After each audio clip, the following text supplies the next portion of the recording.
नमस्कार दोस्तों, आप सभी का स्वागत है हमारे यूट्यूब चैनल पर। आज हम लेकर आए हैं DSSB TGT नेटवर्क साइंस का प्रीवियस ईयर का जर्नल पार्ट, जो हम करेंगे हिंदी सेक्शन। आप देख सकते हैं इसकी डेट 7/9/2021, TGT नेचुरल साइंस। ठीक है, इसका हम हिंदी सेक्शन करेंगे, तो चलिए देखते हैं। हमारा पहला प्रश्न है, निम्नलिखित में से कौन सा वाक्य वर्तनी की दृष्टि से अशुद्ध नहीं है। मतलब इन चारों में से कोई एक सेंटेंस होगा जो अशुद्ध नहीं है, बाकी तीनों शुद्ध होंगे। तो अशुद्ध देखना है हमें। तो देखते हैं। पहला है, उन्होंने हमारे यहाँ चाय पिया, ये अशुद्ध है। आज चेला भी गुरु का कान काट रहा है, ये भी अशुद्ध है। यह मेरा भाई है, यह मेरे साथ रहता है, ये भी अशुद्ध है, क्योंकि यहाँ यह एक बार आ गया तो यहाँ दोबारा यह नहीं आना है। ठीक है, तो नेक्स्ट है, महाभारत 18 दिन तक चलता है। तो आंसर नंबर 4 यही सही है। नेक्स्ट, निम्नलिखित से तत्सम शब्द का चयन कीजिए। पहला है चितेरा, दूसरा चटिका, तीसरा चौथा है चाम। तो आंसर है हमारा चटिका। अगला देखते हैं।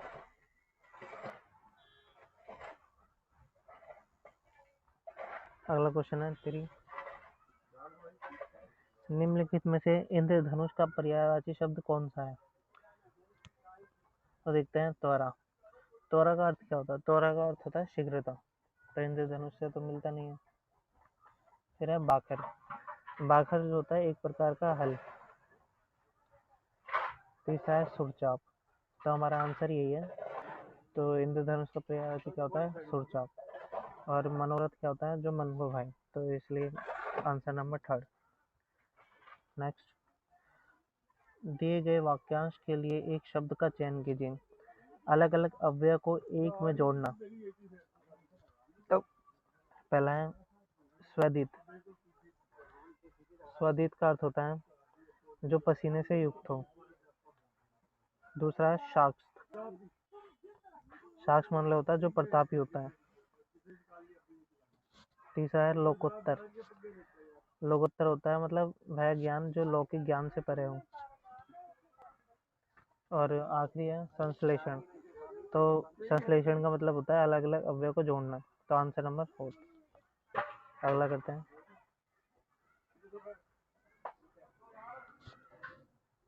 नाटक या एकांकी में निर्देशन के लिए निम्न में से कौन सा चिन्ह का प्रयोग किया जाता है। पहला अल्पविराम, दूसरा अर्धविराम, तीसरा पूर्ण विराम, चौथा है कोष्टक चिन्ह। तो अल्पविराम आप सभी को पता है, ये वाला चिन्ह होता है। अर्धविराम ये वाला होता है, और पूर्ण विराम ये वाला होता है, और कोष्टक ये 2 तरह के होते हैं ऐसे। तो नाटक या एकांकी में कौन सा लगता है? कोष्टक चिन्ह। अगला, निम्नलिखित में से अशुद्ध वर्तनी वाले शब्द का चयन कीजिए। मातृभूमि ये भी सही लिखा है। प्राचीनतम ये भी सही लिखा है। प्रज्वलित ये गलत लिखा है। तो आंसर नंबर 3। अगला करते हैं।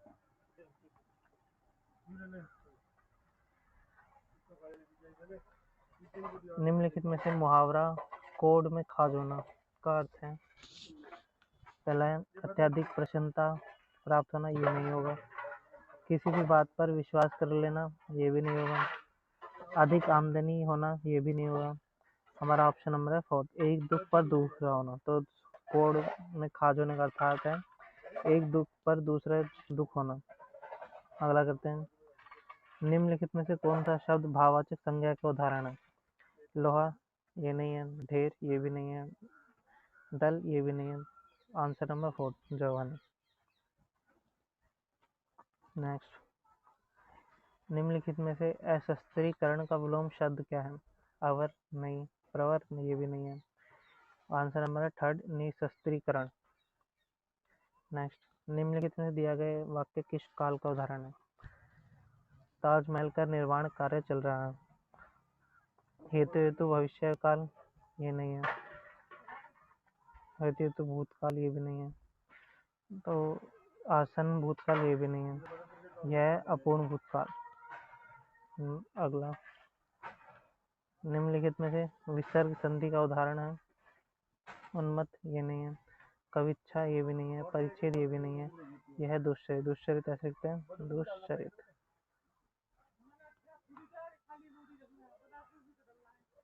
अगला, निम्नलिखित में से लोकोक्ति जो हांडी में होगा वह थाली में आएगा।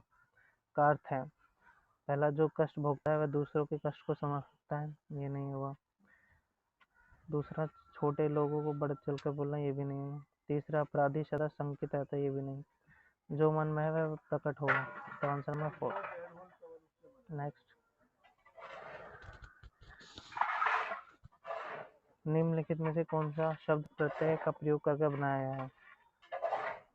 परामर्श ये नहीं है, उपद्रव ये भी नहीं है, हर रोज ये भी नहीं है। आंसर है 3rd, रिश्तेदारी। अगला, नीचे दिए गए वाक्य में किस कारक की विभक्ति का प्रयोग किया गया है। मुख्यमंत्री शिवराज सिंह चौहान ने बाढ़ पीड़ितों के लिए अनाज बांटा,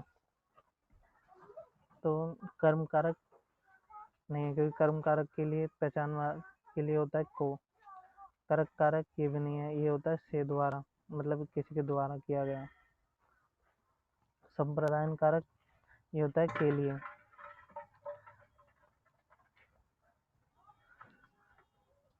तो यहाँ लिखा है पीड़ितों के लिए,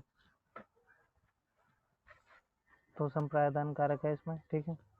आपदान कारक होता है अलगाव, मतलब जैसे पेड़ से पत्ता गिर गया तो अलगाव कारक होता है पेड़ में। नेक्स्ट, निम्नलिखित में से वाच्य के प्रकार का चयन कीजिए। नेहरू जी ने अपने देश के लिए समस्त सुख सुविधाएं त्याग दी,